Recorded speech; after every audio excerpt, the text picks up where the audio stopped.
Hello and welcome to another episode of Rationable, the Rationable Podcast and the Rationable YouTube channel. And today we have a very interesting guest, somebody I met in Vegas when I went to the PsyCon conference. His name is Rob Palmer. He's an activist when it comes to skeptic activism against psychics, etc. And he apparently, I just found out, used to be an aerospace engineer. He used to design spacecrafts. So, of course, we'll do a full deep dive on that maybe in a different episode, but we are here to talk about something very special. But Rob, welcome. Welcome to the show. Oh, thank you so much for having me on. That's funny. Yes. So for the listeners, I just told Abhijit that I was invited on a podcast a few years ago to talk about psychics. And when they found out I designed spacecraft for my official career, that's all we talked about the whole podcast. Unsurprisingly, as I retorted, but that is very interesting. But we have got to get on with some very interesting work that you've been doing, especially something called GAPPP. The Great Australian Psychic Prediction Project. Yes, exactly. And that is actually GAPPP. And I thought so cleverly, I had to give a name to my presentation at PsyCon. So I called it Mind the Gap, Very which clever. Americans didn't. I ran it by people. Do you know what that means? No, what are you talking about? But it's a British, at least, expression. Yeah. Elsewhere, Mind the gap before you step onto a subway. Or Yes, right. So tell us more about what this is. What exactly are we doing here? What is the gap? So the Great Australian Psychic Prediction Project, as it was dubbed by Richard Saunders of the Skeptic Zone. We've had on the show before. And you didn't talk about this with him, did you? No, not at that point of time. I think it was still just a twinkle in his eye.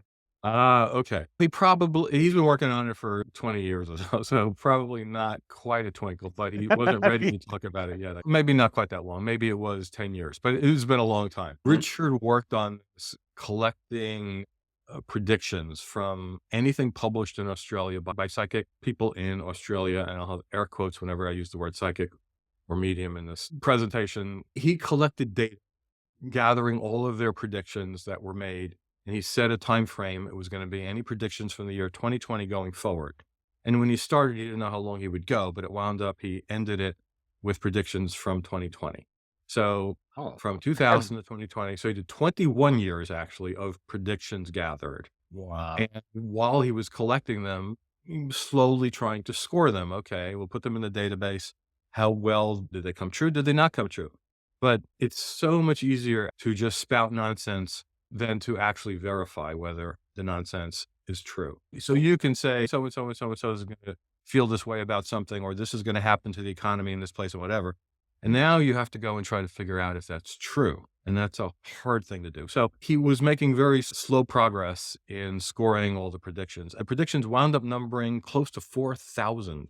Oh my goodness. And that's across how many psychics? So 207 are in the database. 207 people with claiming some kind of paranormal clairvoyant ability who are either Australians or they predicted it in Australian media. So his criteria was he had to be able to capture it from Australian media or it was Australian themselves. And initially, back in the days, pretty much when the internet had just gotten started, that meant going to national libraries, looking at microfilm, asking for copies of magazines they had collected, making photocopies, because he wanted a copy of everything in his own possession permanently, so that once these were scored, if people had a disagreement, you didn't have to go and find it again. So that was a lot of work for him to do this. And then he also found recordings from radio that were archived and TV shows, and then later YouTube. So he's got copies of everything. But he started to do the scoring. He got some help from the Australian Psychics group, which he was in, but it was going very slowly. Then the pandemic happened. That was a good thing regarding this because he was locked down, couldn't even leave his house or his neighborhood, nothing much to do. Decided this is a good time to put his energies into finishing this project. And he realized, maybe other people could help.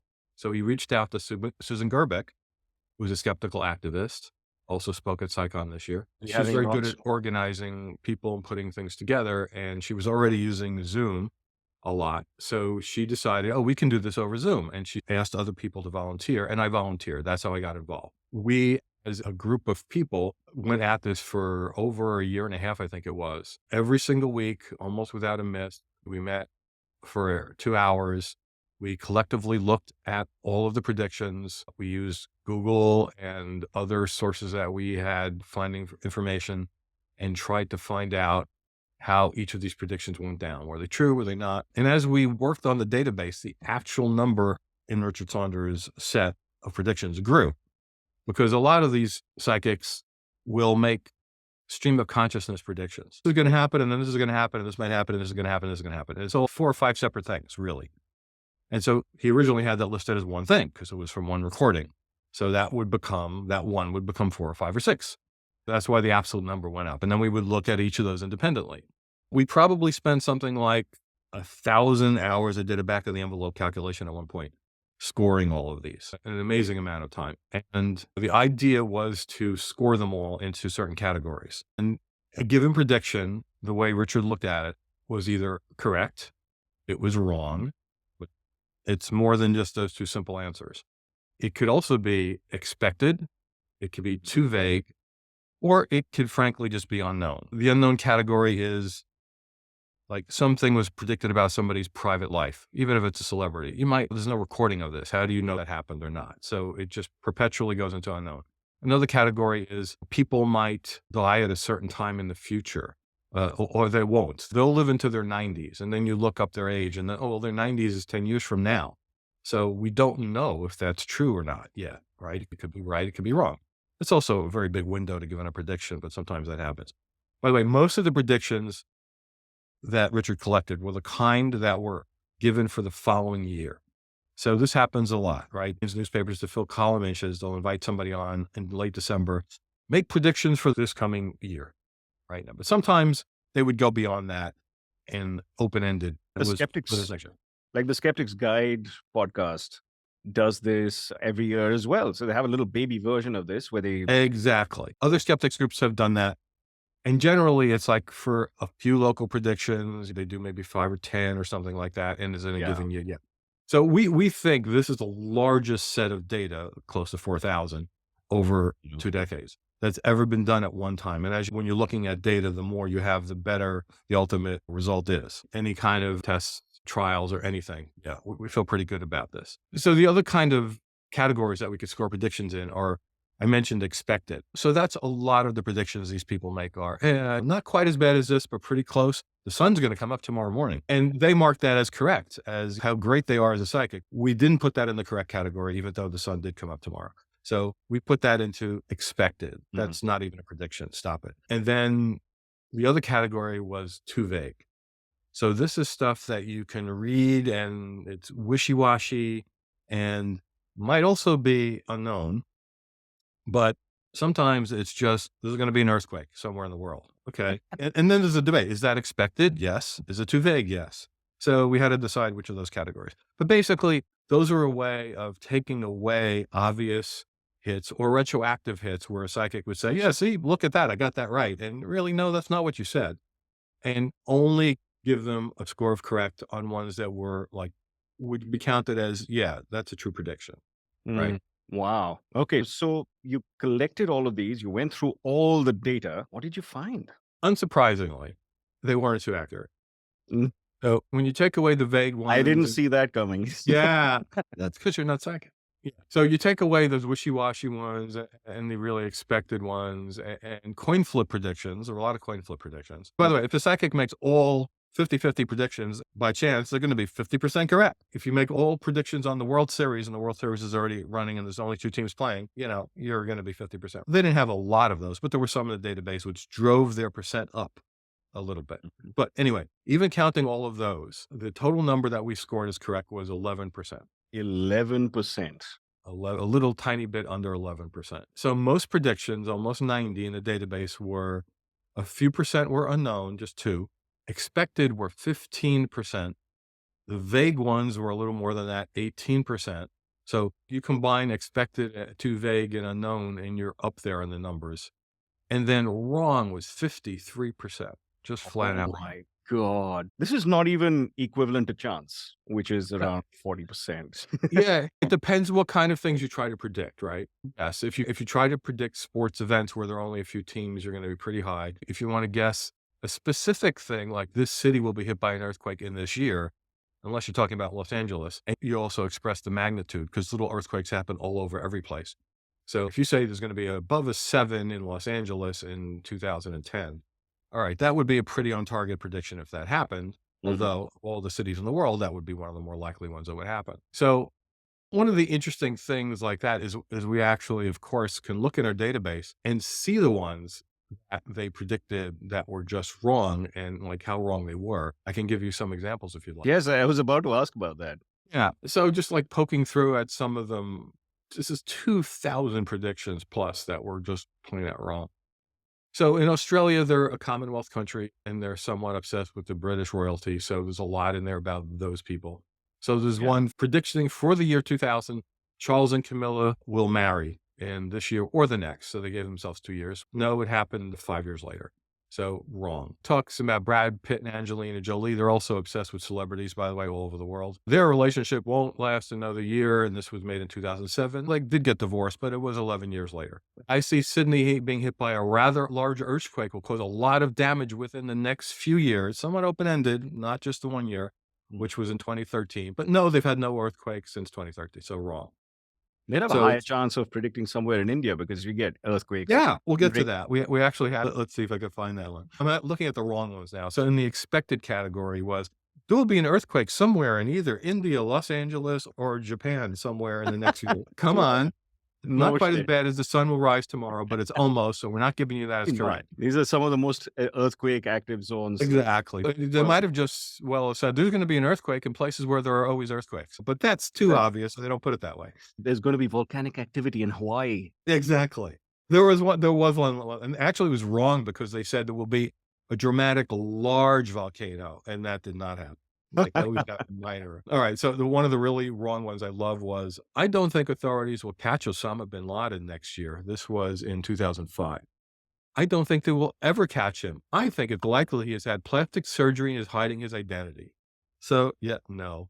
So Killed. he's coming back as John F. Kennedy Jr. There's no predictions about it. I don't know why. Yeah, they could have done that, but they did. They're not So the same group, right?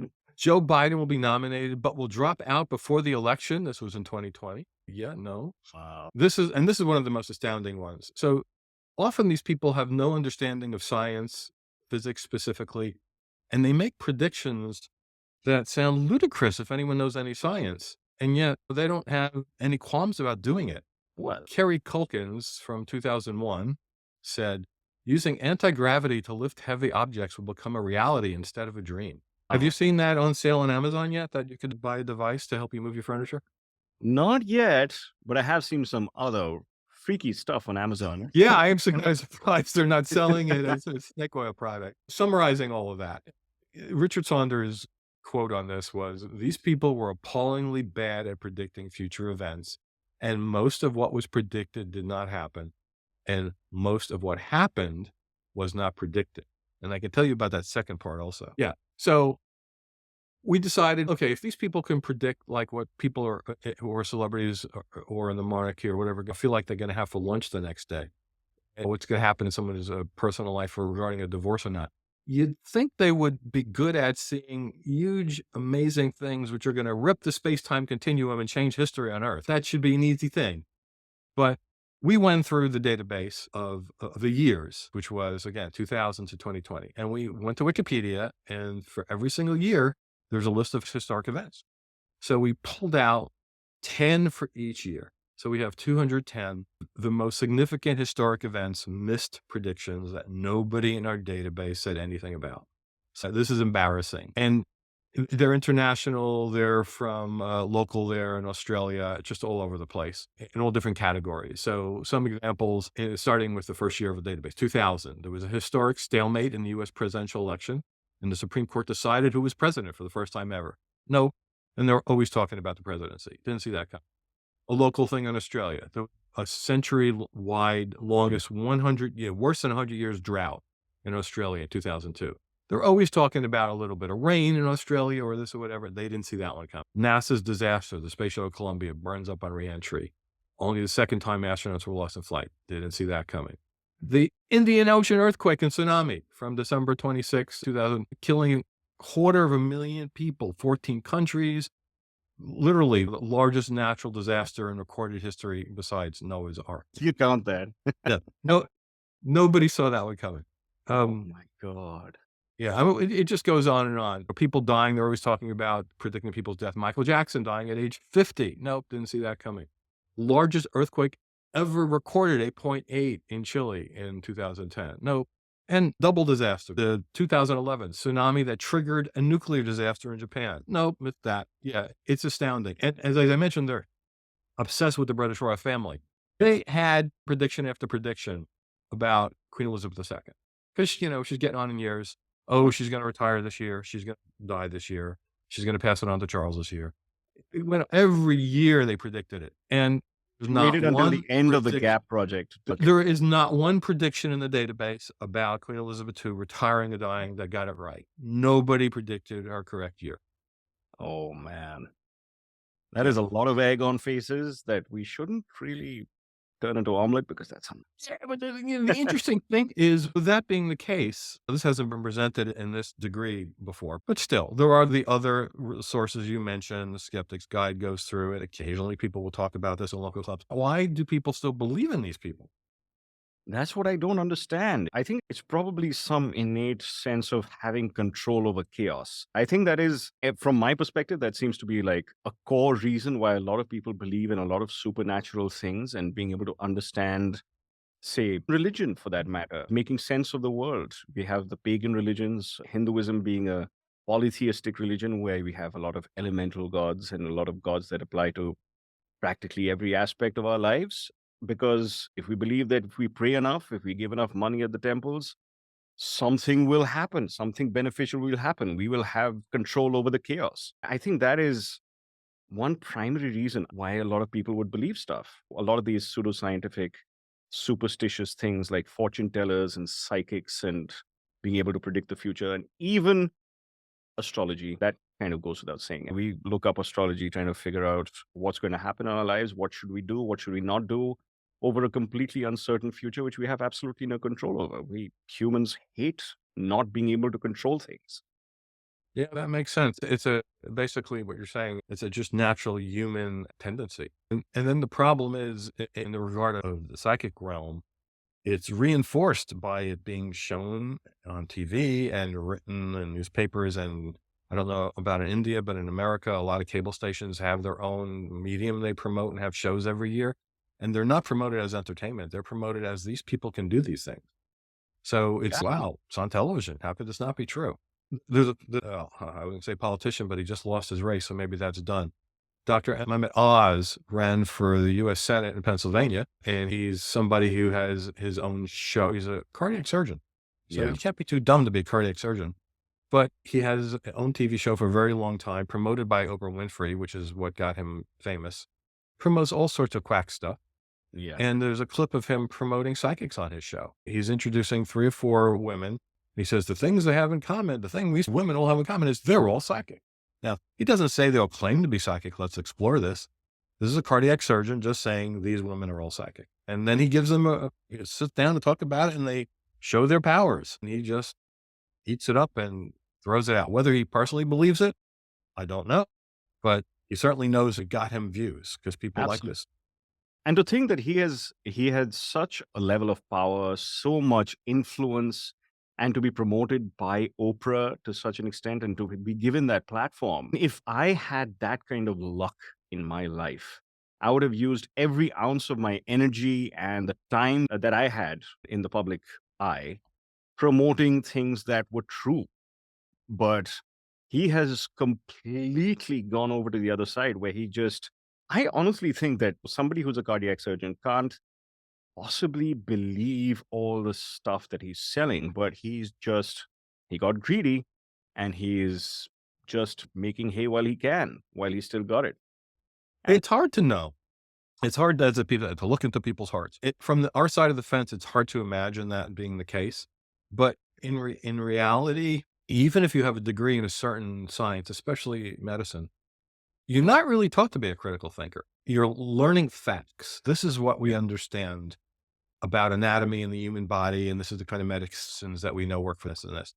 They're not rational thinking and critical thinking and logical fallacies. What I understand now is I don't necessarily assume somebody is being fraudulent if they have that mindset. I'll give them the benefit of the doubt and think they are a victim of bad thinking. I agree with you. And in most cases, I have a feeling that may be the case because I recently had this conversation with Janice Boynton. Yes, I heard that. I heard that with facilitated communications. Yes, exactly. Yeah. And to think that she, who is an otherwise perfectly good natured, well intentioned person who could deceive herself into thinking that she could do facilitated communication and then understanding that she was wrong and taking the morally correct thing to do that could have been done and not only owning up to it but becoming an activist in the field of debunking that practice. Absolutely. I asked her a very similar question. Do you think there are people who knowingly are doing this just to mislead people? And I mentioned James Randi and a lot of the debunking that he did of psychics, of fortune tellers, of tarot card readers, and all sorts of things. I'm sure a lot of those people actually believe that they have these skills because I know people who genuinely think that they can read palms and tell the future. And they say that it's an amazing skill that they've managed to pick up. They've learned about it, they've studied about it, and they've managed to do well. And I honestly believe that they believe that to be true. Even if they're using things like cold reading to be able to subconsciously understand where a person is and what could be plausibly true about their lives and about their futures, they honestly believe it. But then there are still people who are knowingly who have been in a position of understanding the evidence and of evaluating it and have seen the evidence and still promote it unequivocally. Like, who was the person in Syracuse University that Janice was talking about? Yeah, I don't remember the name, but she did. I do remember her saying, yeah, she believes that people at some level at the university do realize it and they don't want to look at the data that disproves it because they don't want to stop doing it. Exactly. And they have been instructing facilitated communicators to not test it, to not question it. That's superstition in a box. I know I know Janice. So we've talked about this at length too. And I asked her about that. That's amazing. How can somebody say, I believe this is working, but you can't test it? Like, why would you do that? As you've talked about before, falsifiability is important to determine if something is true. Absolutely. So in their minds, they come up with the thing is cognitive dissonance, right? They believe it works. And therefore, if you test it and it doesn't work, there has to be a reason for that. And their reason is, and they say it, you're stressing out the client. It's not the normal circumstances. They come up with reasons why that's a bad thing to do because they don't want to do it. So that supports their goal of not doing it. But they think the reasons they're coming up with are reasonable. Absolutely. And after a point, I think you just dig yourself into such a hole that you would become excommunicated from the community you've become a part of. And Big deal, right? Big deal. I don't know if you've barrier discussed flat Earth views on your podcast, but yeah, if you watch the documentary on the subject, which I highly recommend, Behind the Curve. oh, I really want to watch that. Yeah. This is Oh, pretty up on my list somewhere. oh, yeah, that's the name in English. In other languages, it might be released in other names. I find it interesting. Behind the curve is an English idiomatic expression, which kind of means you're not up on things if you're behind Yeah. the curve. So it's a slap at the believers. But I found this out in the Spanish release, there is no such phrase equivalently as behind the curve. So they couldn't use that because no one would know what it meant. It works perfectly in English because it's like a double entendre. It's because they're talking about there's no curve in the earth. So it's a great name, but it didn't work in Spanish. So they came up with, I can't say it in Spanish, but translating the Spanish back into English, it's something like as flat as an encephalogram. And if people don't know what an encephalogram is, it's the thing that measures your heartbeat. So if it's flat, it means you're dead. So they're saying they are brain dead. Yeah. I just find that interesting trivia. Yeah. That But very clever. but that documentary explores why these people believe it. And it shows, like you were talking about, Evergy, that it's become their reason for existence. It's their own social circle. And if someone has a revelation, oh, wait a minute, as boats go over the horizon, they do go down. And if you express that out loud, you're thrown out of the community and then you've lost your friends. You've lost in real life or on social media, wherever you have groups of friends, you're now the enemy. So you turn a blind eye, maybe even subconsciously, to that kind of evidence. Exactly. One of the main proponents of flat Earth is Mark Sargent. He's one of the people who they follow in this documentary because he's somebody who really promoted this and grew its ranks. This is about the laser gyroscope. That is in it. That's Okay. right. He didn't do that test, but yeah. Mark Sargent came up with the flat Earth clues videos, which were all over YouTube early on, and it grew this movement. Because as conspiracies work, somebody might not quite understand how one person, Lee Harvey Oswald, could take down a U.S. president. And you're watching videos saying, oh, that was a conspiracy on YouTube. And then YouTube's algorithm suggests, oh, you watch this about the Kennedy assassination. How about watching Flat Earth clues about a flat Earth? Yeah. And so people who were not into it initially. And if you just told them on the street, oh, they're flat, they think you're crazy. But then they come across a recommended series on YouTube that's very slickly produced by Mark Sargent and others now. And oh, wow, this is true. Look at this. There's all the science in here. It pulled them into the rabbit hole and it just made them believe this stuff. Yeah, Neil deGrasse Tyson has been doing a lot of very good work. And honestly, I'm a fan of Simon Dan, he's absolutely fantastic at debunking these. Is he the one that does Tinfoil Tuesdays? Yeah. Tinfoil Tuesday and Flat Earth Fridays. He's absolutely brilliant. So the other reason that people believe these people, going back to the psychics, is so it's personal belief. I want to believe in this kind of thing, as you mentioned, because it makes me feel good that there's this otherworldly thing. Also, you're special because people who don't believe this are wrong, have special knowledge that, yeah, this is real. Then there's the thing we're talking about. You don't want to be thrown out of the club because a lot of people believe this, and why shouldn't I? And then it's on television, it's promoted in the media. And maybe one of the other things, if you follow one of these psychics, they say they're accurate and you already believe them as a person, you trust them. Yeah. So Kerry Culkins is in our database a lot, and she's one of the psychics who has her own website, and she puts her predictions every year up there, and you say, well, that's brave of her. And I'm looking at, and I showed in my presentation, predictions for 2001 as an example. And she's got about 20 on the screen, and she checks off every single one of them, all but 2 on this page. I would say it's 18 of 20 that are checked off as correct. And it's quite amazing because she's the one who predicted that using the anti-gravity was going to become a reality in 2001, and that's checked off as correct. How is that even what? I know. And if you think that's just as well, she made a mistake there. It's a kind of a typo. No, the one right above it is, we may soon be able to get free energy from empty space by harnessing the electromagnetic fields. Oh, God. If you're a follower of hers and you look at this, wow, look at this. She's 98% right. Each one of those should point to some sort of evidence, but I'm sure they don't. Oh, yeah. I'm sure there's another page I don't have listed here with a citation. Yeah. Oh, I would have loved to have anti-gravity. Wouldn't we all? I would be a fighter. Star Trek and Star Wars in real life. Oh, the dream come true. As we are all fans of that sort of stuff, aren't we? So not only anti-gravity, but once we get to learn how to do that, you can make gravity and where there shouldn't be gravity, like in spaceships, right? And you can just walk around a starship with no problem. Yeah. Oh, yeah. Oh, and Joe Rogan had this, he brought this guy on his podcast who worked in or near Area 51 and apparently saw these UFOs with anti-gravity, and they're figuring out how to use it. It's negative gravity. And I watched that entire, I don't know, it was about an hour and a half, a couple of hours long, at least the section that I got sent over. But of course, we have absolutely no evidence. And as Carl Sagan's famously said, and we love this saying, is extraordinary claims require extraordinary evidence. And we have seen absolutely none of it. And especially these psychics, this should be easy to really verify. As I've said at the end of my presentations on the subject, okay, being an actual card-carrying skeptic, and yes, I do have a business card which says skeptic, I have to have the caveat then. I have to say that maybe someone or some people are actually psychic out there that we didn't have the data for. You can't disprove something like this by looking at any particular set of data. But no one has ever proved they can do this. There are ways to prove this, as you're alluding to, and no one has ever stepped forward to do. Any kind of paranormal powers are open to being proved by various paranormal challenges. They're all over the world. There's actually a page in Wikipedia called List of Prizes for Evidence of the Paranormal. You can look at that up. I added it up one day. It's about $1 million. The largest individual one is for the organization that I write for the magazine for, the CFI, Center for Inquiry. $250,000 prize if you can prove you have psychic or any other paranormal ability, and no one has ever claimed it.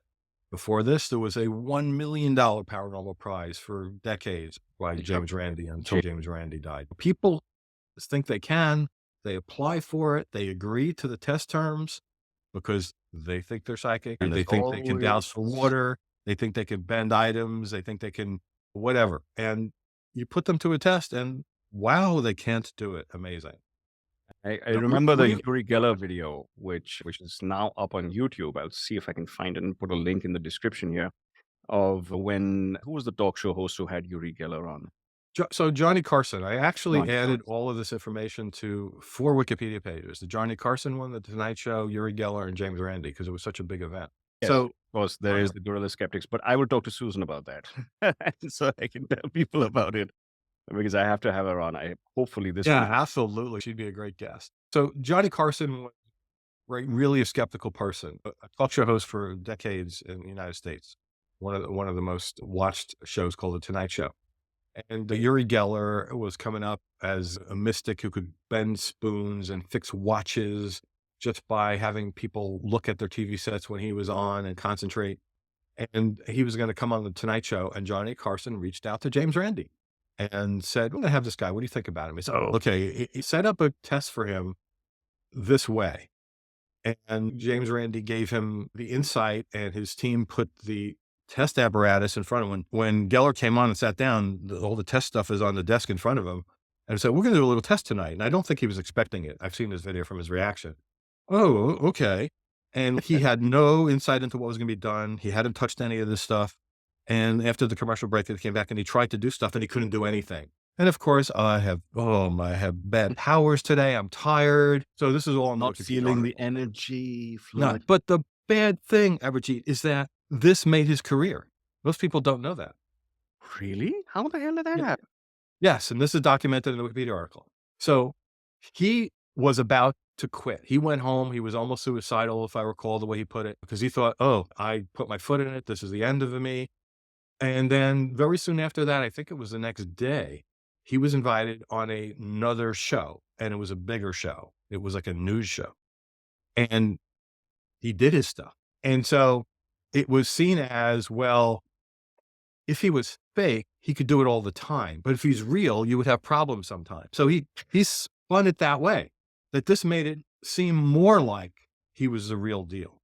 And his career took off after that. That is so crazy. That is what do you that is some gymnastic. Yeah. So let me give you a more modern gymnastic. There's this guy named Thomas John. His full name is Thomas John Flanagan. He's got a Wikipedia article. You can look him up. Susan Gerbic, the aforementioned Greek vampire hunter. So Thomas John is a medium. He's had TV shows. So he's a famous person. He's had 2 different TV shows on 2 different US networks.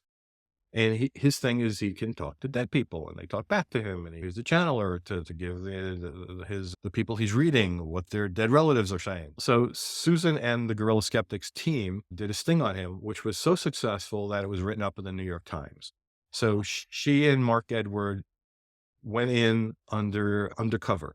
They had false names. They bought the tickets with false names. They pretended they were a married couple with different names. And they had fake Facebook accounts with those names that other people had put together for them, giving them a whole background of people in their lives who died. And when they got into the studio, and luckily Thomas John called on them and gave them a reading, he was reading back all the fake stuff on their Facebook page like it was from their dead relatives who didn't exist. And this was recorded and reported on in the freaking New York Times Magazine, tens of millions of readers, right? Within a year, Thomas John was the headline act at Caesar's Palace.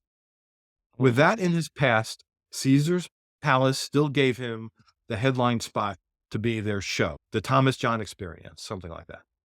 And then he got another TV show. He had the first TV show before this happened, and then he got another TV show. So James Randi's comment on this was unsinkable rubber ducks.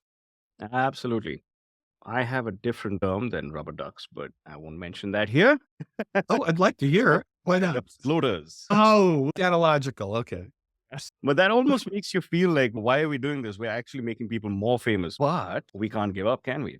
And so how Well, yeah, it's an interesting thing. If there was a double-blind experiment with another Earth that was exactly parallel, and there was one Earth with skeptics on it pushing back, and another Earth with no skeptics at all, which would be worse? This is one of those things where we don't have the data because you can't have the data, but just I can tell you, in India is, I think we do have a lot of skeptics. We have what are called, otherwise we call them rationalists. One of the reasons why this channel is called Rationable. But the problem We're is going to ask you about that. So now, since you brought it up, did you make that word up, or is that a word that's common there? I made it up, and then I found on the free dictionary, which is the only dictionary that apparently lists this, that it is an archaic term, which means both rational and reasonable. Nice. But Oh, I that had is made it up thinking exactly that. And then I was like, wait a second, let me check this out and see if this actually still exists. There's only one dictionary which actually says that it makes sense. But the weird thing is, the rationable.com website domain was already taken by someone and he's holding it. And I'm like, who the hell thought this up before me, man? I thought I was the genius here. Come on. Did you have to buy it from them? What happened? Nah, I just said, screw that. I'm just going to get be rationable. That has stuck. So thank goodness for that. But whoever thought this up before me, he must be one hell of a genius. If I don't say so myself. Anyway, but as I was saying about India, is we've got a lot of pseudoscience. We've got a lot of supernatural belief pervading our population, going across borders, across classes and castes. And there have been very intrepid rationalists and skeptics who have done a lot of activity to counter that. And in fact, Richard Saunders came to India a while back in the 80s or 90s, and he was actually a part of that. And he came to one of the Indian conferences about these things, which I wish I'm going to be a part of something, I hope soon. Or maybe I need to revive that skeptics conferences in this country. But there's a movie out actually, which unfortunately right now there isn't any legitimate streaming platform that one can find it on, but it's called Guru Busters. And I watched that and it's absolutely fantastic. It's Indian skeptics who are going out into the villages, out into congregations where these gurus are performing, where they're performing miracles, where they're supposedly bringing dogs back from the dead and performing all Wow. sorts of these things. And they go right ahead in front of these people and say that these people are absolutely fake. They're pulling the wool over our eyes. The tricks are, we can perform these tricks just as well as they can. And they actually demonstrate them. But unfortunately, we have such a massive population that and we still have a relatively small number of skeptics doing this kind of activism out there. We definitely need more of us getting out there and actually doing things to counter this kind of pseudoscience. And hopefully, there are a growing number of skeptics, especially creating content on YouTube, like Science is Dope, like Vimo, who I have also interviewed. And there are some communities out there. So there is hope. We just Mm. want more people to join up. So I would imagine one of the problems in India is all of the languages. Yeah, that Um, is definitely a problem. so you do it in English. Do these other people you're familiar with also do it in English, or they do it in Hindi or some of the other languages? A couple of people I know do it in English. There are a lot of atheists and skeptics in different groups who usually communicate in their local vernacular. So far, I haven't seen many Hindi content creators or people in more vernacular languages promoting skepticism, which I think is very important to do. If I could speak any of those languages half as well as I speak English, I would have loved to do that. And I honestly, So what's the approximate percent of the population that would say speak Hindi but not English? I don't know because the percentage of educated, literate people has definitely grown. But I presume the English speaking portion of India is still relatively limited. So that is very important to It get is a it is a minority group. in But Hindi. at the same time, because we have such a massive population, we also have one of the largest English speaking workforces in the world. Well, So there is, but if you started mentioning, if that's connected with like degree of education, then you're going to have the less educated people not speaking English. And therefore the only way to reach them is going to be in a different language. And exactly. that's So a problem. hopefully there will be more people coming out. And I have met a few people who should be doing this and who are doing some sort of activism in their own fields and writing. Like, for example, there's Dr. Shantanu Abhyankar who spoke in 2018. He presented one of the white papers at SciCon in Vegas. And Sunday papers. yes, the Sunday papers. And he has translated a couple of Richard Dawkins' books. So I think Ah, so this time I actually brought a couple of copies of the Marathi translation of The Magic of Reality, and Nice. got that signed by Richard Dawkins. He apparently has a copy of it at home. So he didn't take one of them back, but we've got signed copies of that. So we have people like this who are turning really powerful works of literature into more vernacular languages, which are easier to consume and would be more popular, I feel. But yeah, Very we've got good. a lot of activists out here for sure. And hopefully they are starting to grow. Yeah, the situation in the United States is bad enough with how many people believe all of this nonsense. Oh, so one of the last thing I want to get back to on the Mhm. psychics is it matters that people believe this. But as a segue for that is, yeah, a lot of people believe this stuff. And at least because everyone in the US practically speaks English, right? It's not a segmented population regarding reaching them. And that situation is just so much worse in your country. Yeah. So the reason this matters is so there was a survey by the Pew organization back in 2018 looking at how many Americans believe in paranormal and other things like that. And there's one particular piece I took out to show them in my presentation on psychics. And it's okay, how many believe in psychics? So of all US adults, it's over 40%, 41 or 2%. It's almost half. So almost half of any average person you talk to believes in it. And they broke it down by religiosity regarding Christian religions for some reason. I don't know why they didn't go into other ones. So there's all different forms of Christianity. And like the highest one is Catholic, which is 46%, almost half. And evangelical Christians are the least because they're told it's from the devil, but they're just above 30. But this is the scary part. Someone reported in the survey that you were nothing in particular. It was 52%, Oh, higher than religious people. The only group, self-identified atheists, that was a low number, was 10.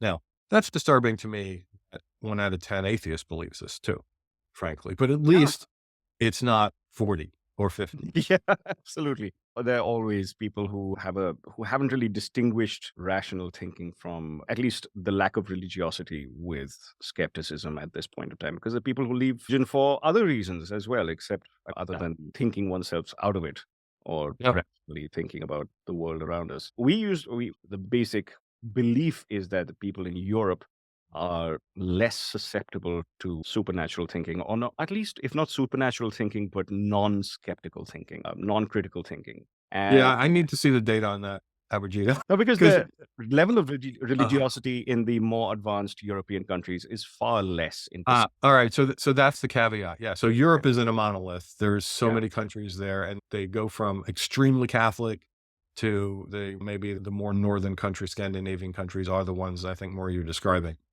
But yeah, I mean, there's some Eastern European countries that are freaking so religious. They believe in all sorts of things. Italy is big in the Catholic Church.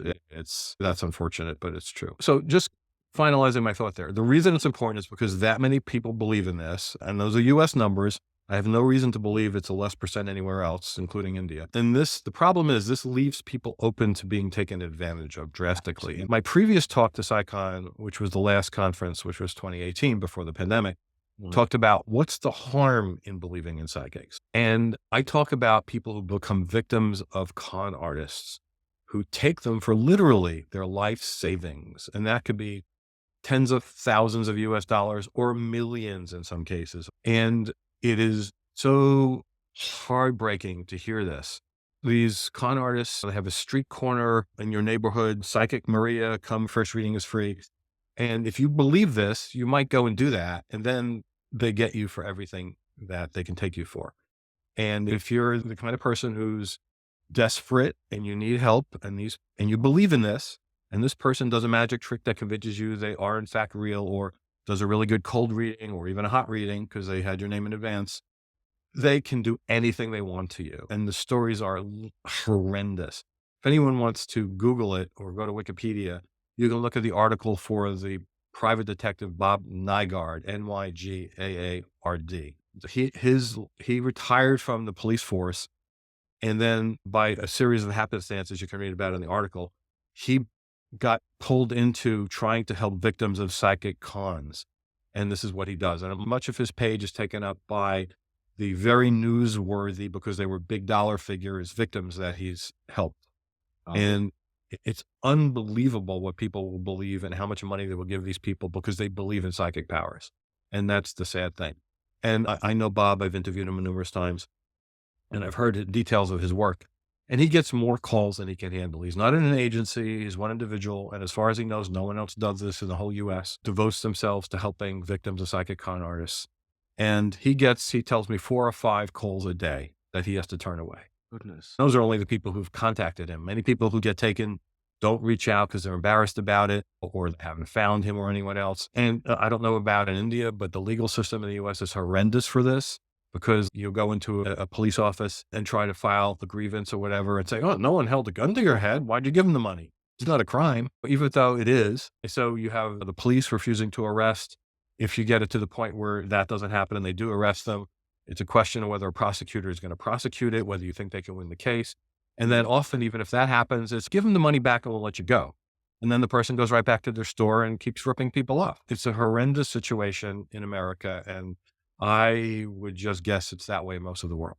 Yeah, absolutely. In fact, not only do we have psychics who are doing that sort of thing, but we have a lot of these gurus and yogis who are taking advantage of people's grief, who are taking advantage of people's hopelessness and susceptibility and vulnerability, rather, and just milking it for everything that it's worth. When there are people like that, there are these parasites all over the world in every single country, and they're making a ton of money off people's grief, which is horrible. In the US, there's an organization called the American Federation of Certified Psychics and Mediums. If you're a psychic medium, you can join them. I don't know what the perks are, but it's like any organization like that. Clearly not everyone who works in that practice is a part of them. But in just their business, they have their clients, the people registered, tell them $2 billion. Wow. And that's, if someone's going to pay you in cash under the table, you probably didn't report it to your agency. It's probably just the things that went to a credit card, I would bet. So my guess is the $2 billion is the tip of a much bigger iceberg. Absolutely. And they also list what the average pay of these psychics are. And I hate saying this, but I'm going to say it anyway, because it sounds like I'm giving career advice to people who don't know what to do with their lives. But the average psychic makes up to 150,000 US dollars a year. A reasonably successful psychic, $500,000. And the names that you see on television all the time, 5 million plus. Oh my God. These are not the people who are ripping people off of their life savings, right? These are people who just have an outfit and charge $100 for a reading, whatever. The amount of money that's scammed must be astronomical, literally, because as I said, people don't report it. It's often up to their life savings, and they certainly wouldn't be reporting it to this agency, the Certified Federation of Psychics and Mediums. And when these people get caught enough, they go and they change their name and they open up in a different town. There's one case that Bob Nygaard had where he tracked this person for 10 years, going different states, constantly being arrested and let go with different names. It's horrifying what goes on.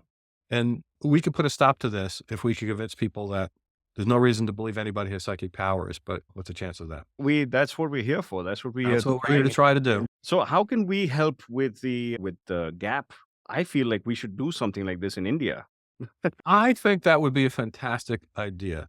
So the problem is you'd have to find another way to limit it. Like Richard was okay with saying, I will take every psychic prediction made in Australia by Australians. But the population of Australia is something like, I'm going to guess, order of magnitude of 38 million people, which is like Florida, one of our US states. And India's got how many billion people? If you proportion the number of psychics and seers practicing, you'd have to find some other way of doing it. Otherwise, you would need a team of 10,000 skeptics working for a year to get. I'm going to put that idea out there. And if you're watching right now, and if you think you know a few psychics and you've got a few predictions down, let me know. Get in touch with me. Put it in the comments. And let's start this thing. Let's light this candle, as they say. And I love to start, at least have something. Maybe have it a localized kind of thing, like maybe just in Delhi or just in Mumbai. Yeah, that would be cool. And just see what happens. I'm sure a lot of these psychics wouldn't have websites and have these predictions out in public. So maybe there's a shot. Maybe we can do this. And I'll be in touch to figure out how to get all the logistics and the numbers and the... Yeah, when you have Susan on, you could talk about that. I'm sure she would be thrilled to help. Oh, absolutely. Absolutely. But this is an amazing initiative. Like when I was watching your presentation, I was blown away. I was like, every country needs to do this. Every single country needs to do this. Wouldn't that be fantastic?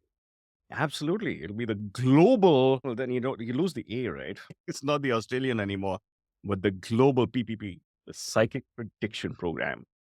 Is there anything else that you want to add on to this? Any funny, weird, quirky things that you might have found in the process of this program? No, I know. I just want to thank you for having me on and helping spread the word to the other hemisphere. Yeah, I've talked about this in the US on several places, including the podcast. People there like the Thinking Atheist, by the way, Seth Yeah, Andrews podcast. yeah, I'm a big fan. Richard Saunders and I were interviewed about this on there Awesome. earlier in the year. So you can check out that episode. We didn't go into as much detail as I went today, but you might find the discussion interesting, especially because Richard, who ran the project, is on that broadcast. Wonderful. And maybe I should have him on again as well, just for a quick update. I had him on a while back. What was the subject? Oh, we were essentially talking about how he got into doing what he does. So Nice. he also he debunked an astrologer online, on live television, I think it was. Never heard that. Was it an astrologer? I think it was an astrologer, yeah. And of course, a lot of his other stuff like origami and those little extra things that he does in his life, but primarily about how he got into becoming a skeptic and the kind of activism he's done. And I heard about the power balance, a little wrist strap, that rubber wrist strap with a Right. sticker on it. Wait, I think we crossed streams. So you're talking about Richard Saunders. I was talking about Seth Andrews. So, Oh, yeah. Seth Andrews. Sorry about that. Yeah. I would love to have Seth Andrews on this show. Like, I've been trying to figure out how to meet him every time I come. Oh, so he wasn't at the conference that you just went to? No, unfortunately, he wasn't. I think he goes to the American Atheists Conference, which is, I think, on Easter weekend or something of that sort, from what I heard. If he ends up watching this, if you get in touch with him, tell him I want to talk to him. Wow, wait, when you put this out, I will probably send him the link. But yeah. Oh, please do. Please do. That'll be great. Yeah. I'd love to have him on. And especially because I've been trying to keep away from the whole religion conversation so far in the life of Rationable. But now I've just interviewed a couple of very prominent atheists in India. And I'm trying to get into that conversation, even though I don't know very much about religion per se, but I do have an atheistic perspective on life, morals, and ethics. Were you raised as a Hindu? Not really. I was raised, my parents are basically a part of this thing called the Brahmo Samaj, which is a reformist sect of Hinduism, which doesn't do any of the rituals and none of the statue worship, none of the image worship, none of the funny rituals or being vegetarian on a Tuesday or a Thursday or a Wednesday or whatever. So it's very stripped down back to the basic beliefs, and it has more of a pantheistic kind of view on the world where God is in everything, God is life. So it makes a lot more sense. Plus, a lot of the teachings, and like my father and my mother both speak at these events quite frequently. And my father does wedding rituals and funeral rituals. And so you could say he's a priest in a way, but they wouldn't call themselves that. Members of the community are free to make their own way through it and conduct whatever functions need to be conducted. So it's interesting you're talking about the atheist, secular humanist community and versus the scientific skeptical movement. I have given talks on my subjects of scientific skepticism at humanist clubs in the US. And it's quite interesting that there's a Venn diagram that is not two concentric circles. They're definitely an overlap of people who are in one organizational mindset and the other, but not 100%. It absolutely is not 100%. And as I think you mentioned before, you can come out of a religion and not be a skeptic at all. Yeah, exactly. So very fortunately, I was brought up without them forcing me to believe anything. There was no indoctrination. I was pretty much allowed to believe whatever I wanted to believe. And most of my life was kind of an apatheist. I didn't really think of religion or think of a God, except when it was 2 days before my exams, and I was like, please. Couldn't hurt. I believe in you. Couldn't hurt to ask. Fortunately. But then after being on the fence for most of my life and quite gullible as far as supernatural ideas were concerned, when I just about turned 30, I was doing a writing project for my university. Let me think. It's coming to me. Science fiction, technology, You're aliens, watching my episodes. Atlantis. What? You have episodes? Yeah. So That's a hot reading, folks. We will. Oh, well done. So now we'll have to explain what a hot reading is. Well, yeah, it's when you have prior information on somebody, but you pretend you don't. And release the information and they're shocked about it. I have seen people do this. Skeptics do it in a group. to demonstrate it. And other skeptics are blown away by that. How could he have known that? Where'd that come from? Oh my God. And cold readings. And cold reading. Yeah. And the cold reading is a technique. I'm not good at it, but it's basically a way of getting people to give up information and think you got it, that you said it correctly. Ah, Yeah. it's one thing that Richard did talk about when he was on the podcast was Barnum statements and explaining how we can just make very general statements that seem to be very specific to a person. So even though like you are, I get the feeling that you maybe are concerned with your weight and diet and trying to understand what would help you be more healthy. yeah, my God, you're good at this. You should be a psychic. Did anybody tell you that? And then to be a medium, which they get paid more because they're the ones that TV concentrates on. All you have to say is, oh, that was one of your aunts whose name starts with a J or an M or an R. Yeah, they told me that. Oh, we're definitely going to have to dig into this. Guys, I promise I'm going to make some more content on psychics, and probably I'll have you back on just to talk about, dig deep into the psychic mentality and, how people do. We can talk about designing spacecraft if you want. Right now, that seems to be the furthest thing from my mind. So I will give you an idea of someone else to have on. Susan Garbick's yes, for sure. boyfriend, Mark Edwards. Mark Edwards. Edward, singular. Edward. Sorry. Mark Edward. Yeah. Mentalist. He used to work the Psychic Friends Network. He wrote the book Psychic Blues, Confessions of a Conflicted Medium. He's the person to talk about the inside story about how psychics do what they do. Absolutely. I'll tell Susan to bring Mark on and we'll really get into the weeds on this one. I met him at PsyCon, and I wound up interviewing him for my column at Skeptical Inquirer, and fascinating. Then I read his book. Really fascinating to have somebody who is on the inside and understands how it all works from that perspective. Oh, that is fascinating. I have met Mark a couple of times, but we never really, in the middle of the conference, it's really hard to come down to really end up having a conversation. He's running around being quite busy most of the time, it seems. But anyway, thank you so much for this conversation. It was really enlightening. And I think I'm definitely motivated that I want to start something like GAP in. Okay. Thank you. Thank you. Hey, if you do it, we're like 12 hours different or something, but if you do it at some reasonable time that I can help, maybe I can join. That would be great. Oh, absolutely. I'll let you know for sure. Okay. I'll get Richard to join in as well. We'll have a worldwide net. Yeah. Putting it all together and seeing if the psychics get anything right. Maybe we have a 1.3 billion people. Maybe we got a legit couple of people. I've heard that they have been. That you can't debunk them. Yeah. Point them to the $250,000 challenge. Absolutely. And the common thing is, I don't need the money. I find that as such a disingenuous statement because, all right, if you really don't, and you're making buck on something else, or maybe even because you're a psychic, win the money and give it to charity. Give it to children's cancer research. So you're denying children with cancer because you don't need the money, and you could easily prove your powers. It is such a ridiculous statement. By the way, you would also win the Nobel Prize, right? You passed their test. Now you can have scientists looking at you, right? Okay. And you're going to have papers written, and you are going to be a historic figure who has changed the history of planet Earth. That yes, there really are these energies that we don't know about, or if you're a medium, that there's an afterlife that we have now proven. Like, isn't that freaking worth it rather than, I don't need the money?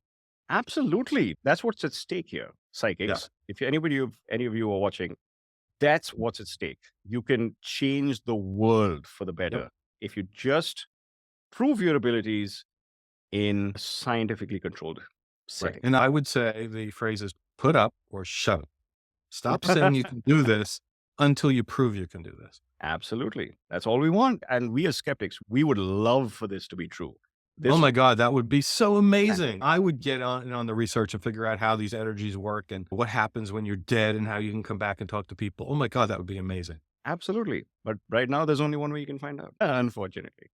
On that note, Thank you so much, Rob, for coming on. Thank you again. It was I had fun. a great time. This was great fun. And I love that wallpaper you've got happening. Psychic Wanted. I love that bloodshot eye in the middle of the palm there. You know where to apply. I got that idea from a billboard, frankly. There's a big billboard somebody paid for, and no one knows who did it. And I'm in the Bible Belt somewhere in South America. It says, that's what it says. That's absolutely fantastic. Guys, thank you so much for joining us for this episode of Rationable. Thank you, Rob Palmer, for coming on.